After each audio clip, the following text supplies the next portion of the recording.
I am Maribel Coates, and I never imagined my phone would ring at the perfect moment. Right as my father pushed aside my salad and leaned in to remind me that Tessa had been featured in Vogue, again.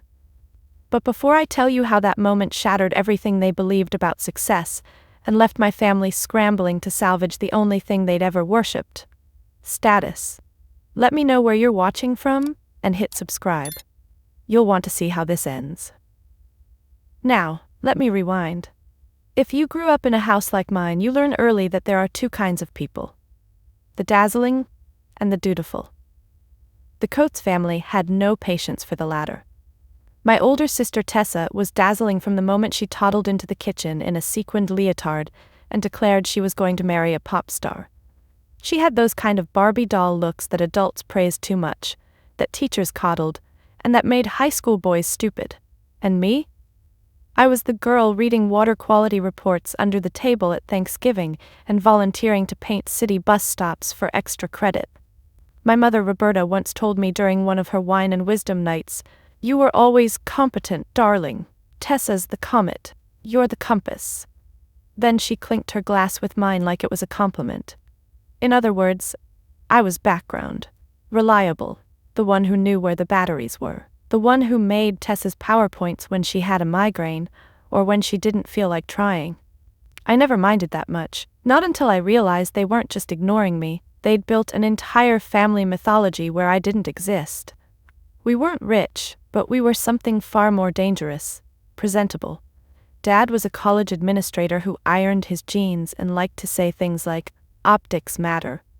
Mom ran a boutique real estate agency that sold the same 5 overpriced homes in our town on a loop, constantly staging them with fake lemons and pristine folded towels.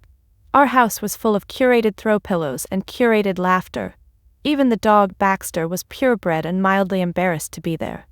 Tessa fit right in. She knew how to dazzle on command. A homecoming queen turned lifestyle influencer turned spokesperson for a wellness startup that sold mushroom lattes and emotional reset retreats. Her face was in every photo. Mine rarely made it out of the group shot. What they didn't know, and what I never told them, is that while Tessa was staging her highlight reel, I was quietly working through city planning boards, conservation reports, grant proposals, and a whole mountain of midnight meetings. I wasn't just in government, as they vaguely called it. I was on track to change it. I always knew I wasn't their favorite. That's fine. But I thought I at least held some kind of respect, a neutral seat at the table. Until last Thanksgiving, when Tessa brought home a boyfriend named Lucien who wore linen shirts in November and called himself a brand alchemist, and the entire family leaned in like he was unveiling the Holy Grail. Lucien told us he wanted to democratize luxury. I asked, "Does that mean pricing people out more slowly?" They laughed like I was doing a bit. Tessa winked and said, "Belle always gets like this around ambition." I wanted to throw my wine in her face and walk out like in those juicy TikTok story times, but I don't have that kind of flair. I just swallowed it. The truth is, I've been building something. Something real. Something bigger than I dared say out loud even to my closest friends. And the moment of reckoning? It was coming sooner than I thought. But even then, sitting in that house, watching Tessa present a brand vision board on a digital projector while our parents clapped like trained seals, I didn't see it coming. Not the fallout, not the fall. Not the silence that would follow after the lies collapsed. I just sat there, quietly putting butter on a roll, wondering if I should even go to this year's family dinner. Because I knew something they didn't. In less than a week, I'd be signing a climate deal that would put our entire state on the national stage, and no one at that table even knew I was governor-elect. Yeah, that's right, governor. You'd be surprised how long someone can be invisible in plain sight. I don't say that for sympathy. I say it because it's true. And because if you've ever had a sibling like Tessa, you know exactly what I mean. You learn early that the spotlight isn't something you earn. It's something you're born into, or not. Growing up in suburban Delaware, I wasn't the kind of girl people noticed. I had frizzy hair, knobby knees, and an obsession with maps. I used to tape city layouts on my bedroom wall and trace the public transit lines with colored markers, dreaming up ways to make them better. Meanwhile, Tessa's room looked like a Claire's exploded. Glitter, tiaras, ring lights before ring lights were even a thing. She had it girl baked into her DNA. I had clipboards. There's this memory I can't shake. I was 12. I'd just won a state science fair for designing a storm drain system that filtered runoff water before it hit the bay. I came home glowing. I even had a little medal. They gave it to me with a handshake and a round of polite applause. That night at dinner, I pulled out the medal. I got first place, I said, smiling so wide my cheeks hurt. Mom didn't even look up. That's lovely, Belle. Did you remember to RSVP to Tessa's pageant ceremony next week? I said yes. Of course I had. Tessa had come in second that day in some regional beauty contest. And yet, when we got home, there was a banner across the garage. Congrats, Tessa. Nothing for me. Not even a fridge magnet. That pattern held steady. I graduated early from undergrad. They were happy for me, but only because I finished early enough to attend Tessa's fashion line launch in Soho that same week. I got a job working on infrastructure planning in a flood-prone district near the coast. Dad called it cute and told me not to get bogged down in bureaucratic distractions. Meanwhile, when Tessa posted a picture of herself holding a lavender latte with a caption about cleansing toxicity, my parents shared it like it was scripture. She once made a TikTok about empowered femininity through composting that got 200,000 views. She credited her deep spiritual grounding in nature. I bit my tongue so hard I tasted blood. I'd spent 2 years helping pass a Clean Water Act in that district, and not one person in my family knew. But I did have one person who saw me. Denny. Denny and I met at a zoning commission meeting. He was arguing on behalf of his small community center downtown, which was about to lose its lease. He spoke with this fast, passionate energy like he couldn't quite keep up with his own thoughts.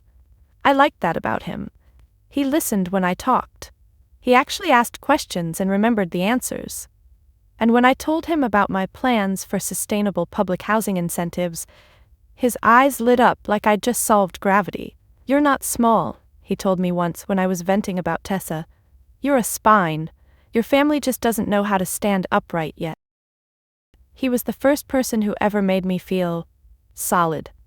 But even with Denny in my corner, I couldn't help but shrink every time I stood in my parents' house. They never said it directly, but the message was clear. Tessa was who you showed to the world. I was who you called when the Wi-Fi wasn't working. When I got promoted to Deputy Director of the Environmental Equity Council, I didn't even bother telling them. I figured it'd be met with a good for you and an immediate pivot to Tessa's brand deal with a major skincare company. And I was right. The truth was, I'd spent years doing the kind of work that doesn't photograph well. I made flood zones safer. I helped underserved neighborhoods get safe pedestrian pathways. I pushed for better recycling programs, clean energy zoning, emergency access roads. It wasn't sexy, but it saved lives. Still, none of it ever made the family newsletter. Yes, my mom still sent one out every Christmas. You'd think she was running a PR firm for Tessa.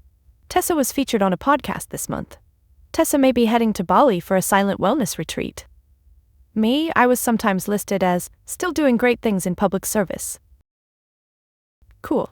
If you've ever been the afterthought in your own family's story, you get it. You learn to wear silence like a second skin. You stop trying to be seen and just start building in the shadows. That's what I did. And one day the thing I built would shake the ground beneath all of them.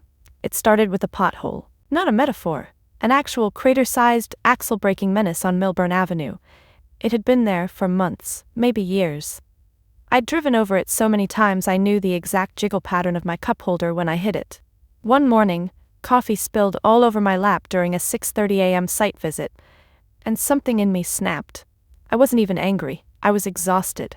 Exhausted from watching systems fail the people who needed them most. So I opened my laptop, pulled up the city's neglected infrastructure maintenance budget, and just started. That pothole turned into a full-on audit. One thing led to another, and I uncovered nearly $1.3 million in unspent improvement funds buried in bureaucratic red tape. I submitted a reallocation proposal. It was rejected. I revised it, pitched it to the county, shot down again. I didn't give up. I pulled every community feedback record I could find, met with local council members one-on-one, and even cold-called retired engineers to get data no one else bothered to collect. And then, finally, it passed. Millburn got new sidewalks, safer crossings, flood prevention regrading, the pothole got filled, and something inside me ignited. It was the first time in my life I saw direct results from sheer, grinding persistence. Not applause, not followers, just impact. That was the moment I realized I could build something big, something that didn't need a spotlight to matter. I started spending my nights and weekends designing a long-term environmental equity plan for the state. It began as a side project. Then it became an obsession. I'd been gathering insight for years, watching what failed in vulnerable neighborhoods, where funding mysteriously disappeared, how climate risk maps never accounted for low-income areas. I wanted to fix all of it. I called it Project Evergreen. Nobody knew, not even Denny. I needed it to live in a bubble, untouched by commentary or expectation. Just me and the plan. At first, I was just writing, but then I started presenting. Quietly, at first to local officials, then to state committees.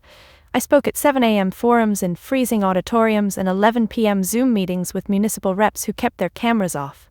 I didn't care. I had something real, and people noticed. By year 2, I was offered a role on the State Climate Equity Task Force. Not a big title, but access. Access to the people who moved the levers. The work was brutal.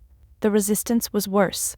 For every decent policymaker who gave me 5 minutes of their time, there were 10 who rolled their eyes when I brought up income and race-based environmental disparities. But I kept going. Then, something unexpected happened. One of the senators resigned in a messy ethics scandal, and in a rare political anomaly, the governor, someone I'd only met twice, called me in. I assumed it was about environmental grants. Instead, he asked me to run for office. "No offense, Governor," I said, blinking like I was in a sitcom. "But I'm not one of those political ladder types. I barely have a LinkedIn photo." He laughed. "Exactly. That's why people will listen." I said no. He asked again. Eventually I said yes. That's how I ended up running for state governor as the long-shot candidate from the background. No money, no endorsements, no stylish campaign office with interns and sparkling water, just me, a skeleton crew of public servants and volunteers, and a message: fix what's broken, especially when it's been ignored. And it worked. Not because I had charisma, but because people were tired. Tired of empty promises, tired of performative empathy. Tired of politicians who only visited poor neighborhoods for photo ops. I wasn't flashy, I wasn't polished, but I showed up, I brought data, and listened like a human, and the numbers started shifting. On election night, I won by 3.4%. No one in my family called, not even a text. They hadn't even known I was running. I told myself it didn't matter, that I didn't need validation, that the win was enough. But that's not how families work, is it? You always want the people who never saw you to finally look up. So when the inauguration happened and the state's news anchors called me a quiet powerhouse, I hoped, just a little, that maybe they'd call. They didn't. Instead, I got a forwarded email from my mom reminding us about the annual Coates family dinner. Subject line: "Remember, 7 p.m. sharp, dress festive, Tessa's bringing someone important." I almost deleted it. But then I smiled. Let them bring their best performances. I was bringing the truth. I stared at my closet like I was prepping for battle. It was the morning of the Coates family dinner, a yearly ritual my mother treated like a red carpet gala. No one ever said it, but we all knew the night wasn't about catching up or celebrating family. It was a performance, a presentation, a subtle war of aesthetics and hierarchy. You didn't just show up, you made a statement. Tessa, of course, would wear something that whispered luxury and screamed relevance. Silk, probably. Or something with a cut so minimalist it practically cost a mortgage payment. And she'd bring some new boyfriend with either a net worth or a yacht, or preferably both. I considered skipping it altogether. I had a press briefing the next morning. The final signing ceremony for the Evergreen Climate Coalition was scheduled for Monday. I was set to unveil a policy initiative that would funnel nearly $4 billion into sustainable infrastructure across 5 states. I had dignitaries flying in, I had real work, but skipping dinner would mean giving them the story they wanted. "Oh, poor Belle," they'd say. "Too important now, huh? Guess the job's gone to her head." So I decided I'd go. Not for them, for me. I pulled on a dark green blazer. Not quite olive, not quite forest, with a tailored black jumpsuit underneath. Understated, structured, nothing flashy. The kind of outfit that says, I don't need to announce myself, but you'll remember me anyway. I tied my hair back in a low bun, no makeup aside from some eyeliner and lip balm, no heels. I wore boots, comfortable ones, because I wasn't planning on staying long. The dinner was always held at my parents' house, the same perfectly decorated colonial with the same scented candles burning, always cinnamon vanilla, like the ghost of a cupcake. I parked 2 blocks away. I didn't want my state-issued black sedan in their driveway. Let them think I'd Ubered. As I approached the house, I could already hear laughter through the open front windows. My mother's laugh, high and practiced. Tessa's, lower, a theatrical giggle she used when people were watching. When I stepped inside, all eyes flicked toward me for a second, and then away, like a brief Wi-Fi signal flicker. Belle, Mom said too brightly. You're here early. It was 7:03. Dad gave me a nod, already swirling something amber in a crystal glass. How's the office? Busy, I said. Still doing that environment thing? He asked, like he was referring to a school project involving papier-mâché and slogans. Tessa swept into view like a curated Instagram story. She wore a pale cream silk slip dress and diamond drop earrings that caught the light perfectly. On her arm was a man in his late 30s, square-jawed, navy blue suit, a face that looked familiar in a vaguely dangerous way. This is Morgan, she announced. He runs a strategic branding firm for political campaigns. Of course he did. Morgan shook my hand with a firm grip and a rehearsed smile. Nice to meet you. Tessa tells me you're a city councilwoman? I smiled. Close enough. Dinner was served in the formal dining room, which always looked like a catalog spread. Mom had laid out cloth napkins tied with twine and tiny gold-accented acorns. Place cards, too. Tessa at the head of the table, me at the far end. Classic. The conversation began like it always did. Tessa updates, real estate gossip, neighborhood weddings, the latest juice cleanse Mom swore had reset her mitochondria. I nodded through it, sipping water, waiting. Then came the passive-aggressives. So, Belle, Dad said, reaching for the salt. Any big projects on the horizon? A few, I replied. Are you still working under that governor guy? Mom added. The one with the teeth? I'm the governor now, I said. Silence. You could have heard the flicker of the candle flames. Tessa choked on her wine. Wait, what? I was elected last month, I said evenly. You might have missed it. It was on the news. Morgan blinked. Your governor coats? I looked at him. Yes. He sat back. Well, that's surprising. Not to the 1.7 million people who voted for me, I said, and reached for the breadbasket like it was no big deal. My mother was smiling the way people do when they don't quite believe what they've just heard. Dad cleared his throat and said, That's certainly unconventional. No campaign photos, Tessa muttered. No brand development, no PR strategy. Sometimes, I said, results speak louder than filters. The tension simmered. No one congratulated me, no one asked a single follow-up. They just moved on, as if I'd told them I bought a new slow cooker. That's when I knew. They weren't shocked, I just didn't fit their version of success. I hadn't done it the right way, the beautiful way. But the night wasn't over yet. I could feel something brewing. I could feel the weight of a truth ready to knock every curated illusion off this table. They didn't know it yet, but their world was about to split open. There's a certain skill you develop when you grow up the least interesting person in a family full of peacocks. You learn to clock every jab, every slight, every performative smirk, and smile through it. Dinner that night was a masterclass in weaponized civility. So, Belle, Tessa said as she sliced into her perfectly rare lamb, do you have staff now, like real staff, assistants, drivers, interns? Her tone dripped with curiosity, the kind that licks its lips before biting. I do, I replied evenly. A full executive team and 2 security details. It's standard. Oh wow, she breathed, then turned to Morgan.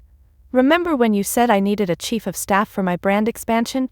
Maybe I should have asked Belle to lend me one of hers. Morgan chuckled politely. She's a real power player now. Quite the pivot from policy wonk. I raised my glass slightly.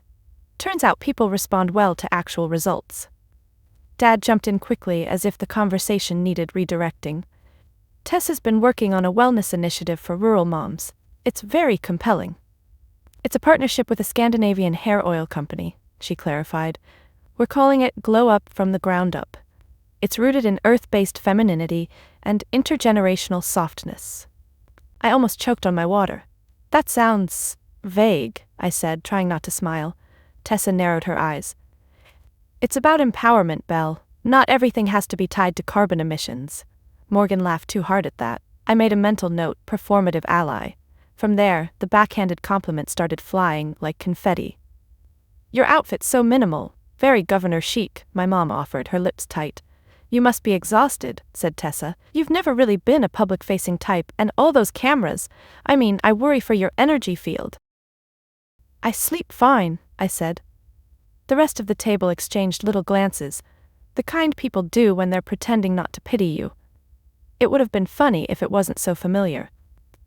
What they didn't understand, what they'd never understand, was that this wasn't new for me.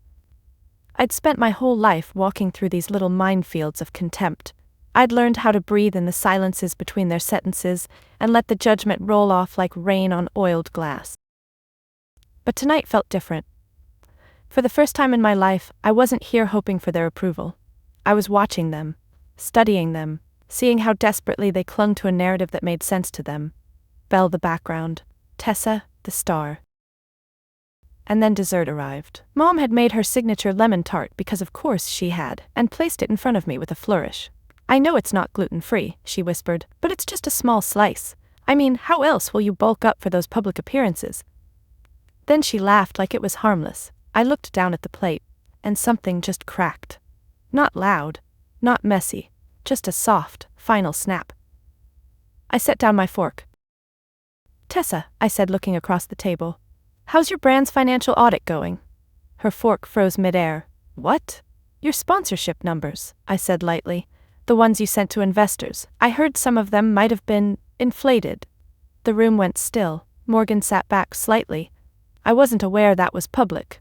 It's not, I said, keeping my tone pleasant. But when one of your proposed partners is also a recipient of a state-level green development grant, things have a way of overlapping. Tessa stared at me like I'd slapped her. What are you saying? I'm saying, I replied calmly, that we've had to put a temporary hold on a few transactions while we verify some numbers, especially ones involving Shell LLCs registered in Aruba. Dad cleared his throat. That sounds like an accusation, Belle. No, Dad, I said, smiling. That's just an audit. Mom's hand fluttered to her pearls. You're making a scene? I haven't raised my voice once. Tessa stood up abruptly, the chair legs screeching against the hardwood. You're just jealous. I'm the governor, I said. Exactly. And you're using it to come after your own family. That's disgusting. No, I said, standing too now. What's disgusting is pretending to represent women's wellness while laundering money through vanity startups built on fake engagement stats. Silence again, this time heavier. I took a breath. I came tonight because I thought, maybe, just maybe, I could sit at this table as an equal. But I see now that was never the point. You didn't want me here as myself. You wanted me quiet, manageable, forgettable. I turned to my mother. And just for the record, I've always been more than still doing things in public service. You just weren't paying attention. I left the tart untouched and walked out. The front door closed behind me like a gavel. I didn't get far. I was still halfway down the driveway when my dad followed me out, his voice low but sharp, like he didn't want the neighbors to hear. Mirabelle, he hissed. You're not leaving like this. I turned around slowly. Like what? Dramatically, recklessly, disrespectfully. Dad, you all disrespected me before the appetizers were cleared. He shook his head like I was a child being difficult again. You're part of this family, but the way you spoke in there, that was vindictive. Facts aren't vindictive, I said. They're just inconvenient for people who benefit from lying. He stepped closer. Look, we've overlooked a lot with you over the years, your choices, your attitude, your unconventional path. But this crosses a line. I laughed, short and humorless. You overlooked my achievements. Don't confuse that with tolerance. You weren't invited here tonight to air dirty laundry. No, I said. I was invited to play the quiet sister while Tessa sparkled. Again. There was a pause, a tiny shift in his eyes. I saw it, the flicker of disdain he tried to mask behind fatherly disappointment. And then he said it. Maybe it's best, he said carefully, if, for the sake of the family image, you took a step back from the dinners, from the reunions, from being so visible. I blinked. "You're disowning me," I said, voice flat. "I'm suggesting," he replied, "that until this media phase of yours cools off, it would be wise to separate yourself from the Coates brand. Tessa's under a lot of pressure right now, and we can't afford confusion in the press." There it was, not even subtle, not even cloaked in pleasantries. They were choosing her, again, always. Tessa could fabricate followers, falsify reports, siphon money through shady accounts, but I was the liability, because I dared to speak, because I didn't fit their mold. "You're unbelievable," I whispered. "This family has worked hard to build a reputation. And you're willing to burn your integrity to protect a fraud." "We're protecting unity," he said. "No," I replied. "You're protecting a story where Tessa wins and I disappear." He stepped back, jaw clenched. "If you walk away from this family, Maribel, you do it alone. No more invitations, no more support, and don't expect us to explain it away when the press starts asking questions." Something inside me went very, very still. I felt like I was floating. I should have cried. I should have screamed. Instead, I nodded. "Good," I said, "because I'm done explaining myself too." And I turned. I didn't hear the door close behind me. Maybe he stood there watching. Maybe he thought I'd turn back. But I didn't. By the time I reached the end of the block, I felt my phone buzz in my coat pocket. I ignored it at first. Then it buzzed again, and again. 3 notifications, then 5. I finally pulled it out and looked. The first text was from Denny. "Turn on the news, now." The second was from my press secretary. "It's official, evergreen signed, you're on every network." The third was a screenshot. CNN breaking banner with my name in all caps. "Gov. Maribel Coates unveils groundbreaking $4 billion climate infrastructure deal." I stopped walking, and just stood there, under a street lamp that flickered slightly above me. A woman, disowned by her family less than 5 minutes ago, now trending on Twitter for single-handedly shifting the future of sustainable infrastructure across half the country.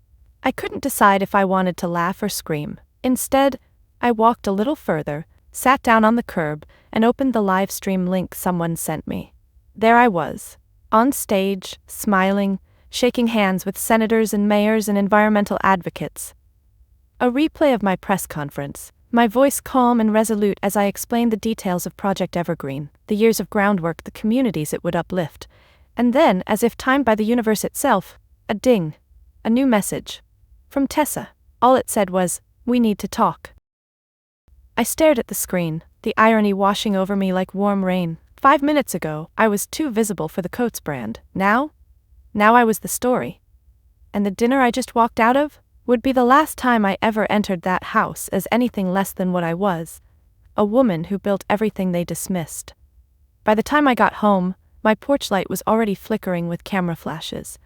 Reporters had parked up and down my street like it was the Oscars. I hadn't even changed out of my dinner outfit. My phone was blowing up. Emails, texts, mentions, press requests, radio producers begging for sound bites. Somewhere in the distance, I heard a neighbor's wind chimes rattle as if the whole world was vibrating from the shock, but all I could think about was the lemon tart I never touched. I ducked through the side gate and slipped in the back door of my house. Inside, everything was quiet, warm, dark, and mercifully still. I kicked off my boots and let the silence swallow me. It was the first moment I'd had all day to breathe. And then the doorbell rang. I peeked through the front window. Denny, of course. When I opened the door, he didn't say anything at first. He just held up a 6-pack of cheap ginger beer and a paper bag of fries. "I figured you'd need something salty," he said. I stepped aside, motioned him in. "I was thinking more like a flamethrower." He dropped the bag on my coffee table, flopped onto the couch like he'd always lived there. "You set the world on fire without one. Pretty sure your face is still on every homepage." I collapsed next to him and reached for a fry. "You saw the press conference?" "I saw the whole thing. You looked like a woman who knew she'd win." "I didn't. You did." We sat there in comfortable silence for a beat. Then he said, "They really told you to step back?" I nodded. "My father disowned me in the driveway." Denny whistled. "Bold. They wanted me quiet. Tessa's fraud is apparently more forgivable than my success." Denny leaned forward. "Mar, you didn't just succeed. You reshaped policy, you brought justice, you turned invisible work into something undeniable." They didn't even say congratulations, I said, voice softer than I meant. You think they ever will? I didn't answer because deep down I still wanted it. The clumsy hug from my mom, the proud handshake from my dad, even just a text that said, "We see you now." Instead, I got silence. And then, another ping. My phone buzzed on the table. Another message from Tessa. Morgan says we need to talk before this gets worse. Worse for whom? I showed Denny the message. He read it, then looked at me. You owe her nothing.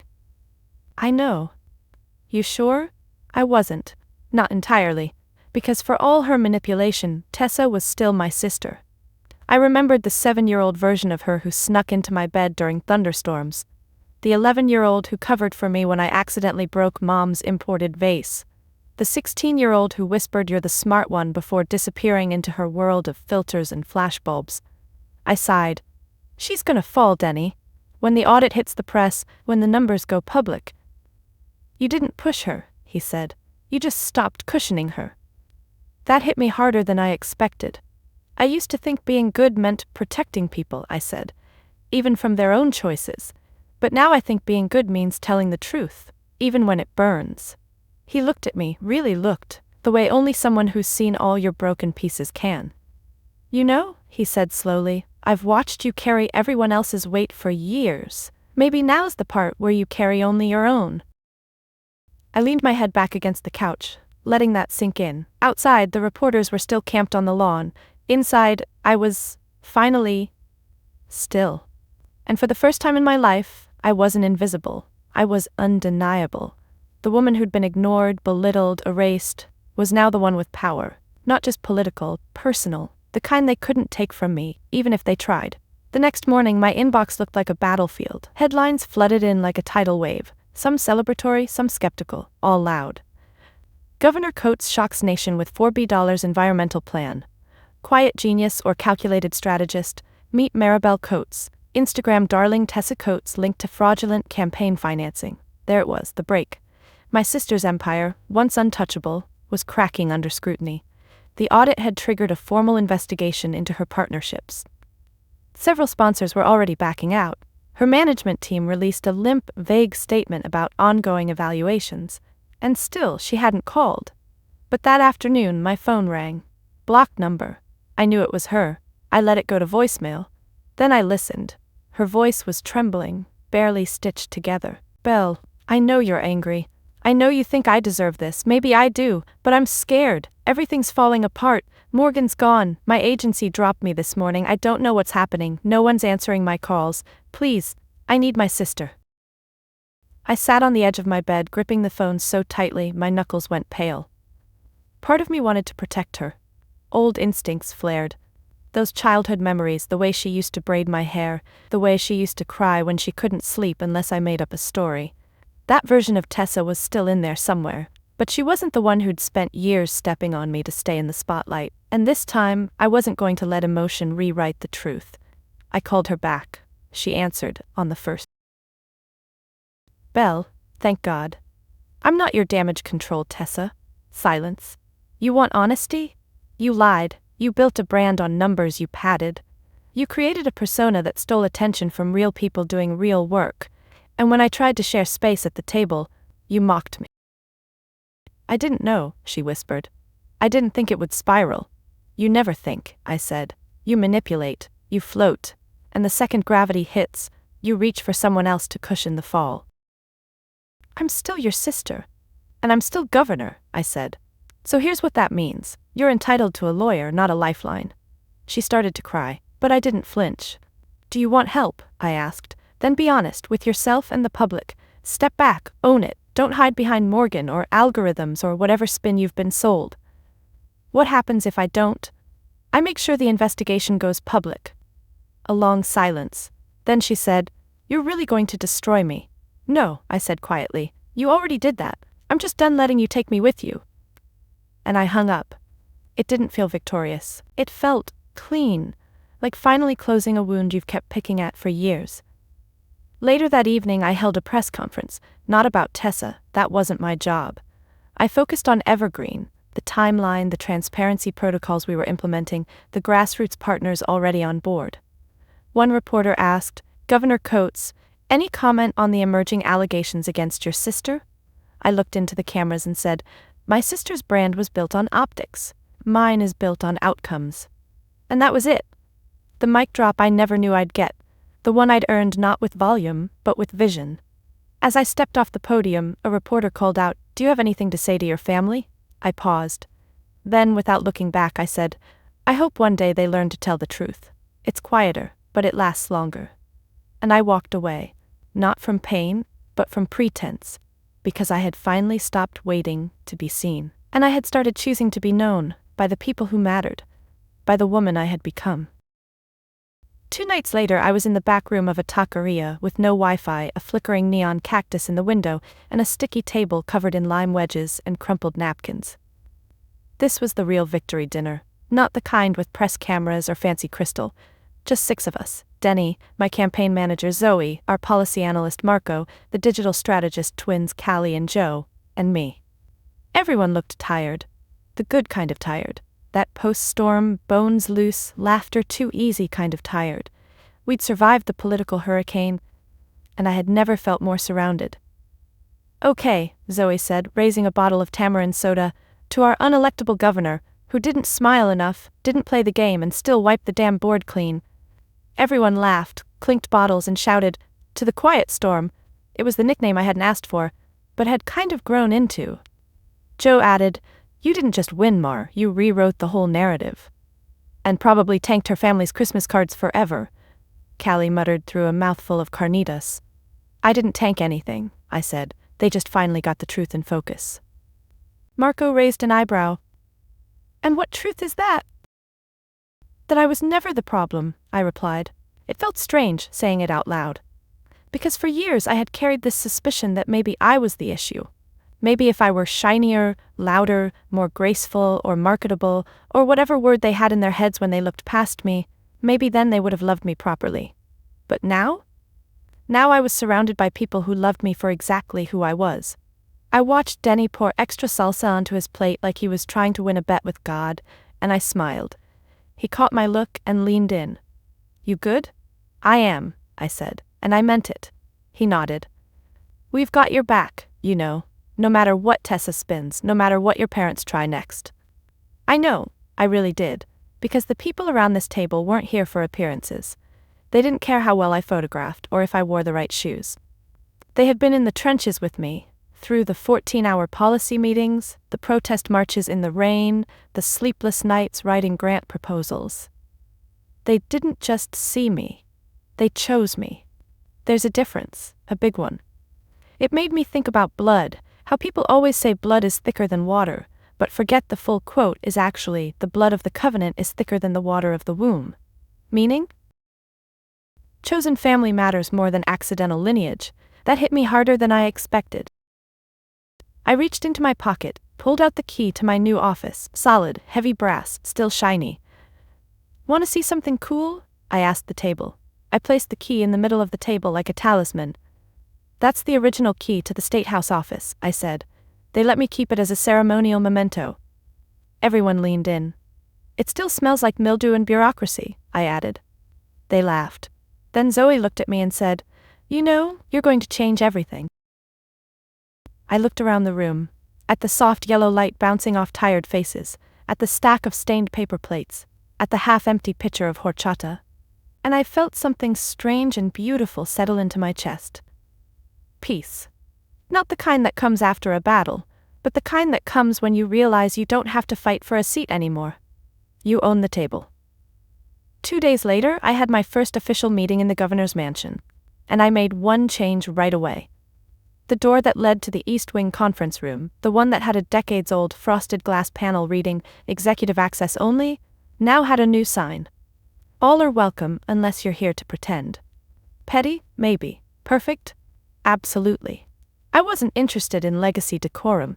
I was interested in building something honest, something that lasted. And that meant putting up boundaries that weren't just policy-based, emotional ones too, because I knew what was coming. The we didn't mean it like that emails, the you misunderstood calls, the we're still family after all text messages, and they came just as I expected.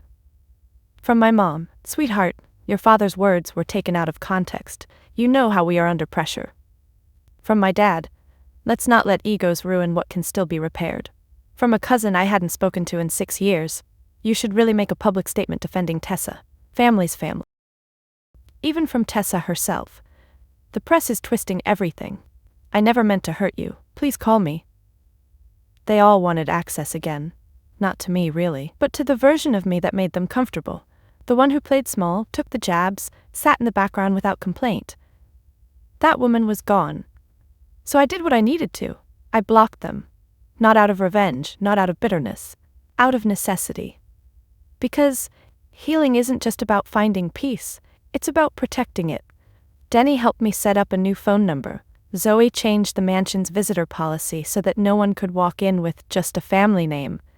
And my new press team knew the boundaries. Family matters were not up for discussion.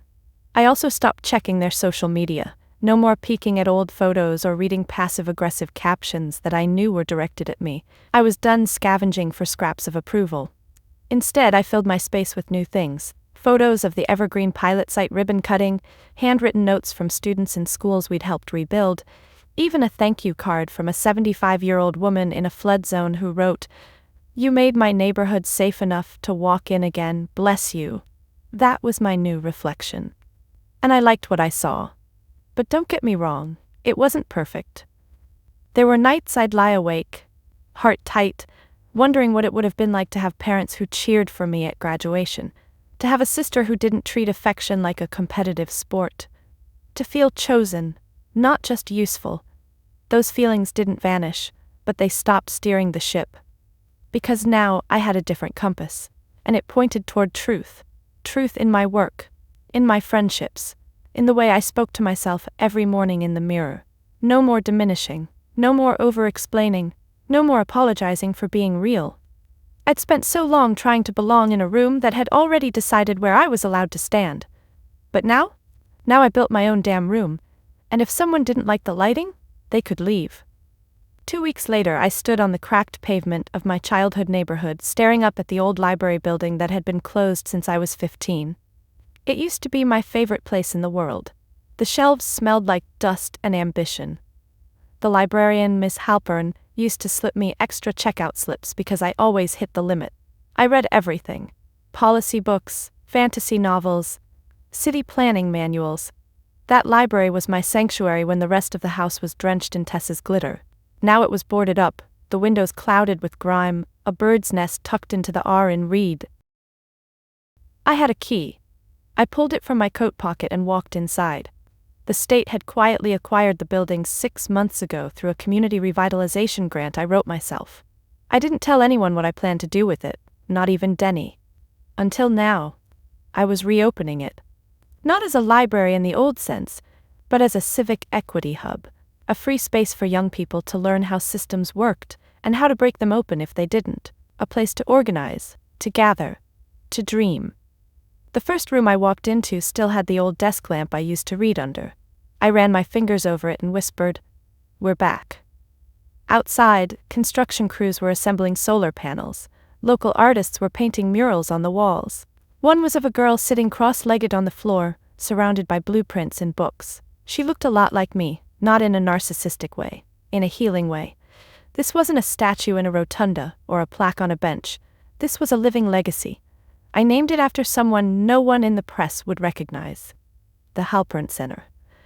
In honor of a woman who saw me before I had a title. Before I wore blazers. Before I believed I could matter. And maybe, just maybe, some kid would walk into this space one day barefoot and awkward and realize they were powerful too. Later that afternoon, I hosted the grand opening. No champagne, just juice boxes, folding chairs, and 100 neighborhood kids running around like the building was a castle. At one point, a little girl tugged at my sleeve. "Are you the boss here?" she asked. I crouched down and said, "Not really, this place belongs to all of you." She looked confused. "But your name's on the wall." I smiled. "That's just so no one forgets who helped build it. The rest, that's yours." That night, I walked through the building alone, room by room, switching off lights, listening to the echoes of laughter still lingering in the rafters. And I realized something. For years, I thought reclaiming my legacy meant fixing my family name, restoring the coat's reputation, showing them I was worthy, but now, I didn't care if they ever said my name again, because I knew it. And I had carved it into walls that actually mattered, not marble, but action. I didn't need their validation anymore, because I had turned their silence into a blueprint, and I built something that couldn't be ignored. I don't know the exact moment I stopped needing them. It wasn't some grand epiphany, no swelling music or Hollywood fade-out. It came in waves, quiet, almost imperceptible. A morning when I didn't check my phone for missed calls from my mother. A night when I passed by one of Tessa's old billboards, now replaced with an ad for public transit improvement, and felt nothing but relief. Peace snuck in through the cracks. It found me in the mundane. The smell of strong coffee in my office at 6 a.m., the sound of students chanting at a rally for environmental education funding, the weight of the pen in my hand when I signed a law protecting urban wetlands, the laughter in staff meetings, the scribbles on a whiteboard, the rustle of new policy binders. No applause, no filtered lighting, just the real work. I stood on the balcony of the governor's mansion one evening, watching the sun set over the river. The city skyline in the distance looked less like a postcard and more like a living, breathing thing. Flawed, striving, alive. Kind of like me. I thought about legacy. How I used to believe it was something passed down like a family heirloom. Something you had to polish, preserve, prove you were worthy to inherit. But legacy, I've learned, isn't something you inherit, it's something you build. Not for their approval, not for their forgiveness, but for your own damn peace. They say forgiveness sets you free, but what really does it? Boundaries, clarity, purpose, and stillness. Not the kind that comes from silence or retreat, but the kind that hums beneath your ribs when you know exactly who you are, no matter who remembers. I hadn't spoken to my parents in months. I saw their names in the paper once, attached to some vague statement of support for both our daughters. It read like it was written by their lawyer. I didn't respond. Tessa moved to Costa Rica. Or maybe Bali. The headlines were fuzzy. She posted a video about healing and accountability and barefoot enlightenment. I didn't click. I wished her well, truly. But I wasn't saving space at my table anymore. Not for anyone who needed me to shrink so they could feel taller. Not for anyone who only loved me under conditions. The day I stopped chasing their love was the day I gave myself permission to stand still and let love find me. Real love. From Denny. From my staff. From the kid at the civic hub who called me Coach Governor. From the elderly woman who cried during a town hall because she could finally afford her medication. From myself. That's the final freedom. Not power, not vindication, self-recognition.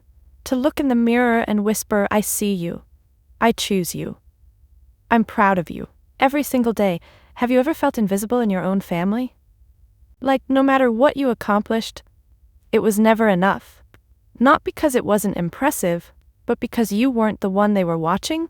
If this story hit close to home, I want to hear from you. Drop a comment below and share your experience. Whether you've been the underestimated sibling, the overlooked child, or someone who had to build their own identity outside the expectations placed on you. Let's talk about what it means to reclaim your story. And if my journey as Maribel resonated with you, if you've ever had to walk away from people who refused to see you and still found a way to thrive, then please, like, subscribe, and share this video with someone else who needs to know that it's okay to define success on your own terms. You don't have to wear a crown to hold power. You don't need to be flashy to be unforgettable. You don't need anyone else's permission to rise. And if no one has told you lately, I'm proud of you. Keep building. Keep choosing yourself. The world will notice when you finally stop begging for it too. Let me know in the comments, what did they overlook in you, and what are you building because of it? Thanks for watching. See you in the next chapter.